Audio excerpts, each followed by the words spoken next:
Bu dəzgahı mən icad eləmişəm. Bunun çox böyük strateji əhəmiyyəti var. Mən təklif edirəm ki, bu aparatdan biri qoyulsun bizim Milli Məclisdə.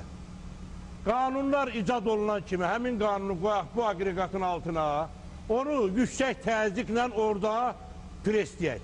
Yalnız bu preslənmə əməliyyatı sona çatandan sonra qanun qüvvəyə minsin. Düzdür, minmək sözü qanun sözünə yaraşmır. Həm də çox vaxt qanunlar qüvvəyə minə bilmir. Əksinə, elə qüvvələr var ki, onlar qanunları minir. Qanunlarımızda boşluq var. Ona görə onları minmək asan da olur. Elə bilirəm ki, bax, bu aqreqatda qanun preslənəndən sonra ondakı bütün boşluqlar çıxır. Heç iğnənin ildızı qədər o qanunda boşluq qalmaz. Buyurun, baxın, görün aqreqat nə cür işləyir.